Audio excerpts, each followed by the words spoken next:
بسم اللہ الرحمن الرحیم۔ السلام علیکم ورحمۃ اللہ۔ پاکستان کے حالات سے متعلق انٹرنیشنل جو ریٹنگ آئی ہے اس نے مائنس کر دیا ہے پاکستان کی اس ٹائم اکانومی اور معاشی صورتحال کو دیکھے ہوئے۔ دیکھیں یہ حالات اتنے خوفناک ہو گئے ہیں پاکستان کے اندر کہ اب انٹرنیشنل جتنی اس بارے میں ریٹنگ کرتی ہیں اکانومی اور معیشت کے بارے میں، انہوں نے پاکستان کو بالکل نیگیٹو کر دیا۔ اسحاق ڈار اب پہنچا ہے صدر عارف علوی کے پاس۔ دیکھیں اب آپ نے معاملہ سمجھنا ہے کہ اسحاق ڈار کیوں پہنچا صدر عارف علوی کے پاس۔ یہ ایک ٹریپ کرنے کے لیے پہنچے تھے اسحاق ڈار صدر عارف علوی کو، لیکن صدر عارف علوی نے بھی بڑا زبردست جواب دیا۔ اسحاق ڈار اصل میں پہنچا تھا بھیک مانگنے کے لیے اور بیکاری بن کے وہاں پر پہنچا تھا، اور اسحاق ڈار نے جا کر وہاں پر کہا کہ ہم آئی ایم ایف کی تمام شرائط کو ماننا چاہتے ہیں، ان سے لون لینا چاہتے ہیں، قرضہ لینا چاہتے ہیں، تو اس کے لیے ضروری ہے کہ ہم کوئی نہ کوئی اس پر پارلیمنٹ سے یا آرڈیننس اس کے اوپر جاری کریں۔ پارلیمنٹ کے اندر جو جماعتیں ہیں وہ تو اس کو اپروو کرنے کو تیار نہیں، کیونکہ اس کی ساری ذمہ داری ان کے اوپر آ جانی ہے، اور خوش قسمتی ایسی ہے کہ وہاں تو عمران خان کی پارٹی ہے ہی نہیں قومی اسمبلی کے اندر۔ یہ عمران خان کی پارٹی تو وہاں پر موجود ہی نہیں، اور باقی پارٹیوں کے اوپر یہ ذمہ داری آ جانی ہے۔ تو اسحاق ڈار پہنچا صدر کے پاس کہ آپ ایسا کریں، آپ ایک آرڈیننس جاری کر دیں، اور ہم یہ جو شرطیں آئی ایم ایف نے کہا ہے، دیکھیں اب معاملے کو پہلے سمجھیں۔ آئی ایم ایف نے ان سے کہا ہوا ہے کہ آپ نے یہ شرطیں، یہ معاملات ہیں، ان کے اوپر پہلے عمل درآمد کرنا ہے، اس کے اوپر کام کرنا ہے، اس کے بعد جا کے ہم آپ کو لون دیں گے۔ اب اس وجہ سے یہ پہنچے ہیں سارے کام کرنے کے بعد عارف علوی کے پاس کہ آپ اپروو تو ہم کروا نہیں سکتے پارلیمنٹ سے، تو آپ اس کو ایسا کریں کہ آرڈیننس جاری کر دیں۔ آئی ایم ایف نے کہا تھا کہ یہ نہ ہو کہ ہم اس حکومت سے اپروو کروا لیں، 2 مہینے 1 مہینہ آپ کی حکومت رہے نہ رہے، اس کے بعد نئی حکومت آ جائے، وہ کہیں جو پرانی حکومت نے کر دیا، اس نے کر دیا، ہم یہ والا کام نہیں ہونے دیں گے۔ آئی ایم ایف نے ڈنڈا دیا کہ آپ یہ ہر حال میں اس کو اپروو کروائیں، آرڈیننس کریں یا اس کو اپروو کروائیں پارلیمنٹ سے، تاکہ یہ مسئلہ حل ہو۔ اب اسحاق ڈار بھیک مانگنے پہنچا۔ عارف علوی نے بڑا زبردست جواب دیا۔ عارف علوی نے کہا کہ ساری کرتوتیں آپ کی، گند آپ نے ڈالا، بربادی آپ نے پھیری، نیست و نابود کر دیا، ملک کو اور معیشت کو آپ نے تباہ و برباد کر دیا۔ اب آپ میرے پاس آ گئے منہ اٹھا کے بھیک مانگنے کے لیے کہ میں ایک آرڈیننس جاری کر دوں تاکہ میں یہ سارا کا سارا اپنے ذمہ لے لوں۔ آپ نے مجھے اتنا بیوقوف سمجھا ہوا ہے۔ یہ سارے معاملات دیکھیں، یہ جو اب بل پیش کیا ہے نیشنل اسمبلی کے اندر، عارف علوی سے جو ملاقات تھی وہ تو ناکام ہو گئی۔ عارف علوی نے تو صحیح جواب دیا کہ دیکھیں بعد میں تو آپ نے سارا پی ٹی آئی کے اوپر ڈال دینا ہے کہ دیکھیں جی یہ عارف علوی عمران خان کا آدمی ہے، یہ عارف علوی نے آرڈیننس دیا ہے، یہ تو ہم نے نہیں دیا، یہ تو آپ جا کے عمران خان کو پکڑیں، یہ تو اس نے سارا عذاب نازل کیا مہنگائی کا اور آئی ایم ایف کے ساتھ ڈیل کا۔ عارف علوی نے کہا دوڑ جاؤ یہاں سے، کوئی یہاں سے آرڈیننس جاری نہیں ہونا۔ عارف علوی نے تو بھگا دیا۔ اب آپ نے یہ سمجھنا ہے کہ یہ جو منی بجٹ آ رہا ہے یہ کیا ہے۔ آپ کو بیٹھے بٹھائے پتہ ہی نہیں چلنا کہ آپ کے ساتھ ہوا کیا، بیٹھے بٹھائے جو انہوں نے منی بجٹ اب پیش کیا۔ آپ کا اس ٹائم خرچہ ہو رہا ہے 50,000، اور کل آپ نے جب اٹھنا ہے تو خرچہ چلے جانا 1 لاکھ پہ، ڈبل ہو جانا،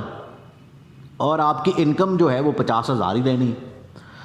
تو یہ جو اب تباہی آنی ہے، یہ جو اب عذاب آنا ہے، جس کی وجہ سے عوام نے پھٹنا ہے، عوام نے سڑکوں کے اوپر آنا ہے، اور عوام نے یہ خانہ جنگی، دیکھیں اس کے اوپر نون لیگ کے بہت سارے لوگ کہہ چکے ہیں کہ یہ نہ ہو ملک کے اندر خانہ جنگی اور مارا ماری شروع ہو جائے، ملک کے اندر افراتفری شروع ہو جائے، کیونکہ آپ کا اگر بل آ رہا ہے اس ٹائم 10,000 تو یہ آنا ہے بل اگلے مہینے آپ کو 30,000، یہ ڈبل ہو جانا، کام ڈبل سے بھی اوپر ہو جانا ہے۔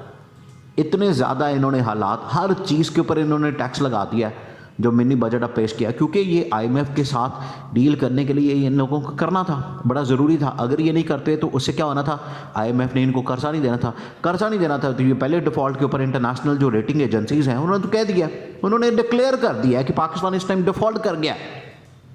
جو انہوں نے ریٹنگ دی ہے اس سے تو صاف ظاہر ہو گیا کہ پاکستان اس ٹائم ڈیفالٹ کر گیا۔ اس وجہ سے انہوں نے پچھلے ہفتے یہ مذاکرات ہو رہے تھے، وہ یہاں سے چلے گئے، انہوں نے کہا کہ آپ نے یہ کام کرنے ہیں، ابھی آپ نے کام کرنے ہیں، پھر معاہدے پہ سائن ہوں گے۔ وہ چلے گئے، معاہدے پہ سائن اتنی دیر تک نہیں ہوں گے جتنی دیر تک پارلیمنٹ سے اپروول نہیں ہونی۔ اب منی بجٹ آ گیا، اپروول ہو گئی، ٹیکسز ڈال دیے انہوں نے، ہر چیز مہنگی کر دی ہے۔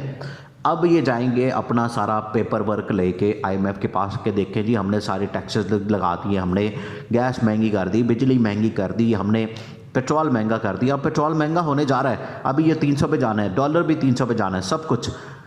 مہنگائی کا عذاب اب نازل کر دیا ہم نے اپنی عوام کے اوپر، لائیں اب قرضہ دیں، پھر جا کے قرضہ ملنا ہے، پھر جا کے یہ اتنا مہنگا۔ اور نون لیگ والے خود کہتے ہیں کہ یہ جو ہم اس وقت حرکت کرنے جا رہے ہیں یہ نہ ہو کہ ملک کے اندر افراتفری اور خانہ جنگی شروع ہو جائے، لوگ سڑکوں کے اوپر نکل آئیں، کیونکہ یہ اس قدر بدترین قسم کا طوفان آنا ہے پاکستان میں مہنگائی کا، جو پاکستان کی تاریخ میں کبھی نہیں آیا ہوگا اس طرح کا جو انہوں نے کام کیا۔ عمران خان نے تو بڑا کلیئرلی کہہ دیا، عمران خان نے کہا یہ جو کام کر رہے ہیں ان کو کرنے دیں، آپ اپنے انتخابات اور الیکشن کے اوپر تیاری کریں، کیونکہ اب یہ الیکشن ان کے لیے ضروری ہو گیا، یہ آج کروائیں 6 مہینے بعد کروائیں، اب ہم نے جیتنا ہی جیتنا ہے، یہ کرتے رہے، ان کو کام کرنے دیں جو یہ کر رہے ہیں، ہم نے بس عدالتی لڑائی لڑنی ہے، کیونکہ اس ٹائم حکومت تو عمران خان کے پاس کوئی نہیں رہی پنجاب اور KP کے اندر، ایک دو ادھر ادھر کشمیر وغیرہ میں ہے، گلگت میں، لیکن جو یہاں اس طرف پنجاب اور KP کی حکومت تھی وہ تو ختم ہو گئی۔ عمران خان نے کہا کہ اب ہم نے عدالتی معاملات عدالت کے اندر چلانے ہیں، اور یہ جو حرکتیں کرتے پھر رہے ہیں عوام کے ساتھ، عوام کو جو انہوں نے تباہ کیا ہے، برباد کیا، معیشت کا جو انہوں نے حال کیا ہے، اس کے بعد عوام ان کے ہی گریبان پکڑے گی،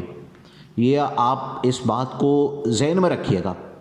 اب عوام نے ان کے گریبان پکڑنے ہیں، اب عوام نے ان کو پہلے تو بد دعائیں دے رہی ہیں، گالیاں دے رہی ہیں، زبان سے بیچاری عوام تو ان کے خلاف ہے، اب وہ کیا کریں گے، اب عملی طور پر نکلیں گے سڑکوں کے اوپر، توڑ پھوڑ مار دھاڑ، اور اب یہ کام ہوں گے۔ دیکھیں یہ ویسے ہی نہیں جا سکتے عوام میں، یہ جتنی اس ٹائم نون لیگ PDM حکومت والے ہیں یہ جا کے دکھائیں نا اپنے اپنے حلقوں میں، یہ جا کے دکھائیں عوام کے اندر، یہ جا کے دکھائیں گلی محلے بازاروں میں مارکیٹوں میں، ان کو پتہ چل جائے گا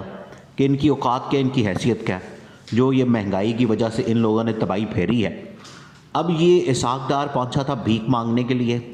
عمران خان کے کھلاڑی صدر عارف علوی کے پاس، صدر عارف علوی نے بھگا دیا، بھاگ جاؤ یہاں سے، کوئی یہاں سے آرڈیننس نہیں نکلنا، آپ نے جو گند پھیلایا ہوا ہے، آپ نے جو تباہی پھیری ہوئی ہے، اس کی ذمہ داری ہم کیوں لیں، آپ کریں جا کے پارلیمنٹ سے اپروو کرائیں، پارلیمنٹ کے اندر تو ہم ہیں ہی نہیں، ساری جماعتیں آپ کی حکومت ہے، آپ کروائیں جو مرضی کرتے پھریں۔ عارف علوی نے 2 ٹوک جواب دیا اور بھگا دیا۔ انہوں نے کیا کیا، انہوں نے بجٹ پیش کر دیا، اور بجٹ سے انہوں نے اب تباہی پھیر دی ہے ملک کے اندر، پیٹرول بھی مہنگا ہونا ہے، ہر چیز مہنگی ہو جانی ہے، اور اس کے بعد جو عوام کی زندگی انہوں نے حرام کرنی ہے، اور ان کا جینا ہی